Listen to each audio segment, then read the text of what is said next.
종교개혁의 포문을 연 루터.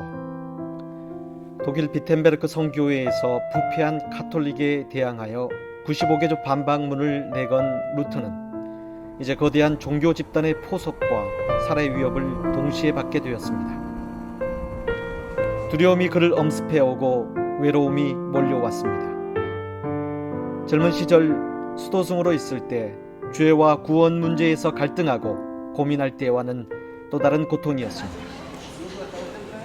하나님의 진리를 올바로 깨닫기 전에는 회개와 구원에 대한 타는 목마름이 있었다면 이제 루터는 부패한 종교 권력과 세상의 온갖 위협으로부터 하나님의 진리를 지켜내는 몸부림을 할 수밖에 없었습니다.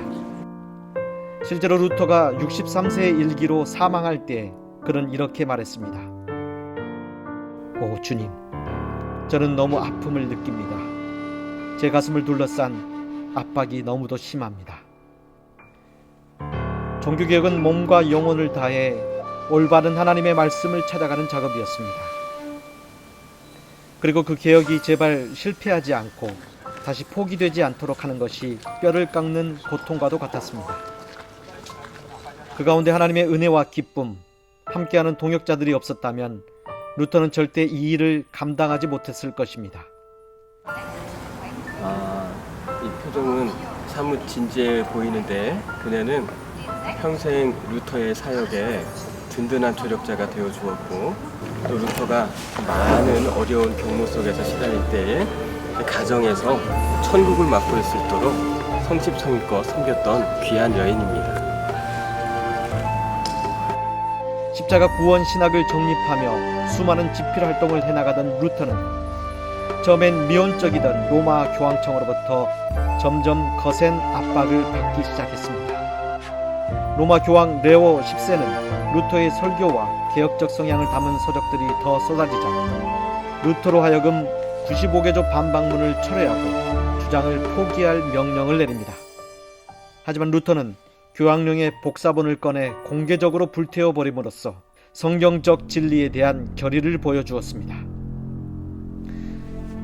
결국 1521년 로마 교황청과 당시 가장 강력한 신성 로마 제국의 황제 샤를 5세가 주관하는 보름스 제국의회에 출두하라는 명령을 받습니다. 당시에는 교황청의 손 아래에서 종교재판을 받고 죽임을 당한 자들이 많을 때였습니다. 이미 100년 전 체코의 종교개혁자 존 후스는 로마 교황청의 출두 명령을 받고 그 자리에서 화형을 당하기도 했습니다. 루터는 친구들의 만류에도 불구하고 보름스로 향합니다. 그가 도착 후 한 첫말은 하나님이 나와 함께 하실 것이다 했습니다. 하나님이 나와 함께 하실 것입니다. 그것이 그가 남긴 첫 마디였습니다. 4월 17일 오후 4시 그 현장에는 황제, 또 교황의 특사, 대주교, 주교 수많은 사람들이 모인 가운데 회의가 열렸고, 그 회의의 대주교였던 요한 에크가 루터의 책을 갖다 두 가지 질문을 독일어와 라틴어로 합니다. 25권의 책이 당신의 책이 맞습니까? 또 하나의 질문은 이 책들을 취소할 의향이 없습니까? 이때 마틴 루터는 첫 번째 질문에 많은 사람들이 잘 알아듣지 못할 아주 낮은 목소리로 자기의 책이 맞다고 라틴어와 독일어로 대답을 합니다. 그리고 이어서 두 번째 질문에 많은 사람들이 답을 기다리고 있을 때 그는 하루의 시간을 더 달라고 요청을 합니다. 그리고 그 두려움 가운데 하나님의 은혜를 구했습니다. 내 주는 강한 성이요 방패가 되신다 라는 고백을 할 수밖에 없었습니다. 모든 권력자들 앞에서 루터는 이렇게 대답했습니다. 하나님, 제가 여기 서 있습니다. 주여, 저를 도우소서.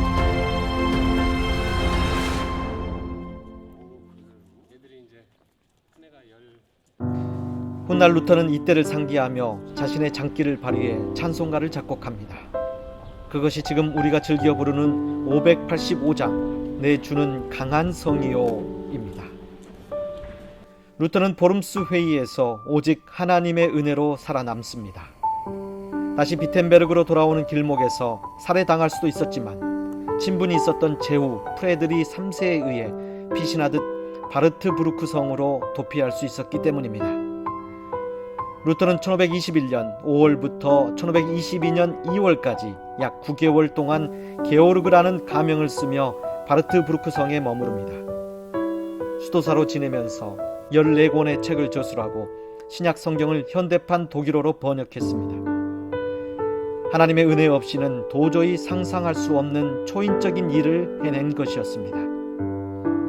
루터의 성경 번역본은 고어체 성경만 존재하던 독일 성도들에게 이해하기 쉬운 현대 독일어 성경을 보급한 것이었습니다. 가톨릭 사제의 전유물이었던 성경을 진리에 목마른 민중들의 손에 선물한 것입니다. 모든 것이 하나님의 은혜라고 고백하던 루터는 수많은 이들에게 개혁의 불씨를 전달해 준 사람이었습니다. 루터의 외침은 복음의 본질을 회복하는 것이었습니다. 구원이 행위가 아닌 믿음으로 말미암아 주어지는 하나님의 은혜라는 사실을 일깨워주는 것이었습니다. 1517년 10월 31일 마틴 루터에 의해서 95개 조항을 내걸면서 불타올랐던 이 개혁의 불길은 루터의 개혁으로 끝나지 않습니다.